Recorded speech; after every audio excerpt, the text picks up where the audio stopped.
আসসালামু আলাইকুম।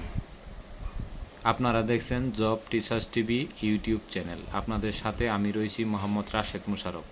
সম্মানিত সুধী, আজকের আলোচ্য বিষয় ষষ্ঠ গণবিজ্ঞপ্তিতে ট্রেড ইনস্ট্রাক্টরদের 52 এবং 53 নং ক্রমিকে আবেদন সংক্রান্ত অনলাইন আবেদন সংক্রান্ত জটিলতা, সমস্যা সমাধান এবং করণীয় সম্পর্কিত প্রায় 6 থেকে 7 মিনিটের একটি সুদীর্ঘ আলোচনা। আশা করি যারা ষষ্ঠ গণবিজ্ঞপ্তিতে ট্রেড ইনস্ট্রাক্টর পদে 52 এবং 53 নং ক্রমিকে আবেদন করবেন এবং যারা সার্টিফিকেট হাতে পেয়েছেন এবং সেই আলোকে আবেদন করবেন তাদের জন্য আজকের এই ভিডিওটি। আশা করি প্রথম থেকে শুরু করে একেবারে শেষ পর্যন্ত দেখবেন, তাহলে আর পরবর্তীতে অন্য কোথাও কোনো ইউটিউব চ্যানেলে আপনাকে এই বিষয়ে কোথাও প্রশ্ন করতে হবে না।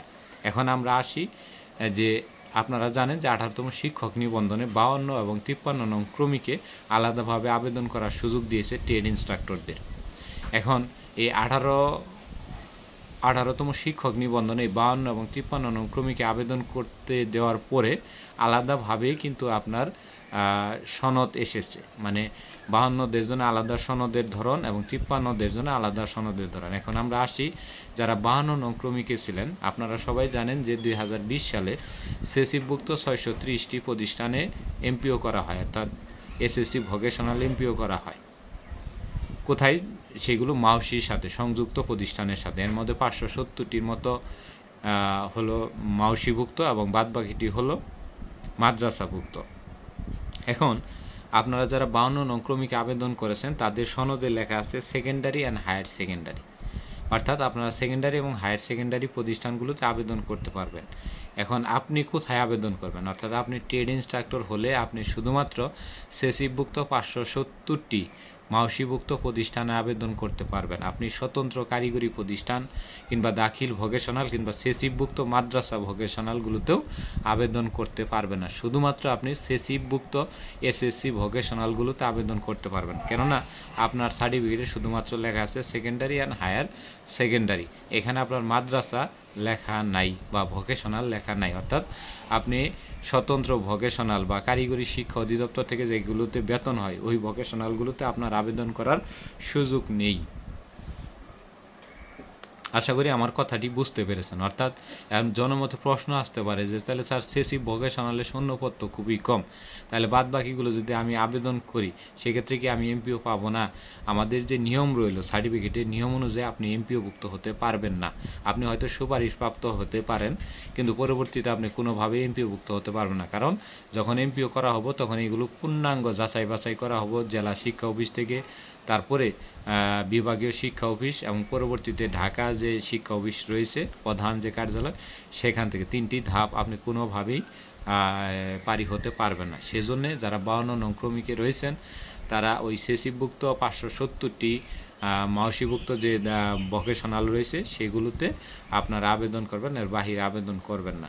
আর 53 নং ক্রমিকে যারা রয়েছেন তারা স্বতন্ত্র ভোকেশনাল এবং সেসিভুক্ত দাখিল ভোকেশনাল, যেমন 70টি দাখিল ভোকেশনাল রয়েছে এবং দাখিলের সাথে যে কারিগরি ভোকেশনালগুলো রয়েছে বা মাদ্রাসার সাথে যে কারিগরি ভোকেশনাল যেগুলো কারিগরি শিক্ষা অধিদপ্তর থেকে বেতন দেওয়া হয়, অর্থাৎ ডিটিই থেকে বেতন দেওয়া হয়, সেইগুলোতে 53 নং ক্রমিকে যারা রয়েছেন তারা আবেদন করতে পারবেন।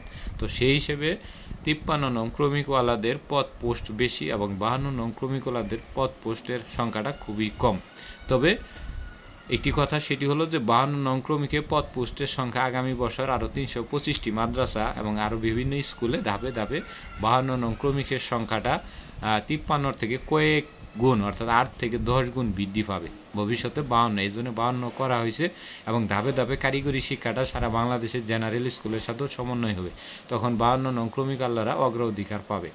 তো সেই হিসেবে আমি আপনাদের বলি যে জব টিচার্স টিভি যারা ট্রেড ইনস্ট্রাক্টর হিসেবে এই চ্যানেলে যুক্ত রয়েছেন তাদেরকে বলবো যে আপনারা যারা 52 নং ক্রমিক রয়েছেন তারা এই সেসিভুক্ত ওই 560টি এসএসসি ভোকেশনাল বা দাখিল ভোকেশনাল সেখানে আবেদন করুন। ওর বাহিরে সেসিভুক্ত দাখিল যে মাদ্রাসা সেগুলোও না, সরাসরি দাখিল কারিগরি মাদ্রাসা সেগুলো নাও এবং স্বতন্ত্র মাদ্রাসা সেগুলোতেও আপনারা 52 নং ক্রমিকে আবেদন করতে পারবেন না।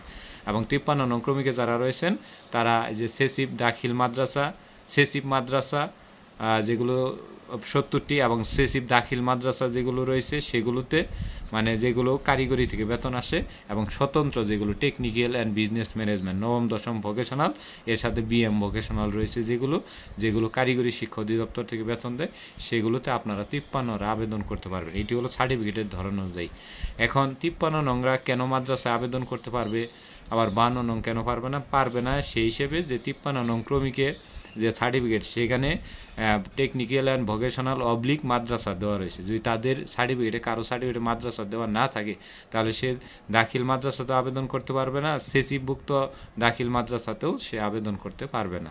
এটি একটি স্বাভাবিক এবং সাধারণ নিয়ম। এজন্য সার্টিফিকেটের ধরন অনুযায়ী আপনাকে আবেদন করতে হবে। ওই অনুযায়ী যদি আপনি সুপারিশপ্রাপ্ত হন পরবর্তীতে এমপিওভুক্ত হতে কোনো সমস্যা হবে না। তবে যদি আপনাদের পদ পোস্ট নিয়ে বা আবেদনের ধরন নিয়ে, যেমন আমি কেন শুধু সেসিভ করবো, আমি সারা জীবন কারিগরি করে আসি, কারিগরি প্রতিষ্ঠানে করতে পারবো না কেন, এই ধরনের কোনো সমস্যা থাকলে অবশ্যই আপনারা এনটিআরসিতে গিয়ে একটি লিখিত অভিযোগ দিলে আমি আশা করি যে আপনারা আবেদন করতে পারবেন। কিন্তু সার্টিফিকেটের ধরন অনুযায়ী 52 এবং 53 আলাদা করার কারণে এবার মনে হয় ওই সুযোগটা আপনাদের জন্য থাকছে না। কারণ এই যেভাবে বলা রয়েছে এর বাইরে আবেদন করলে কোনোভাবে এমপিও দেবে না। এবং কি এবার একটু কঠোর হাটলাইন নিয়েছে, সেটি হলো যে চূড়ান্ত সুপারিশেও আপনাকে বাতিল করে দেওয়ার চিন্তা ভাবনায় এনটিআরসি আছে বলে আমরা ডেইলি ক্যাম্পাসের একটি প্রতিবেদনে আমরা দেখেছি। তো আশা করি আমার কথাগুলো বুঝেছেন যে 52 নং এবং 53 নং ক্রমিকে কোথায় এবং কিভাবে আবেদন করবেন। ধন্যবাদ সবাইকে যারা ডব টিচার্স টিভি ইউটিউব চ্যানেলের সাথে ছিলেন।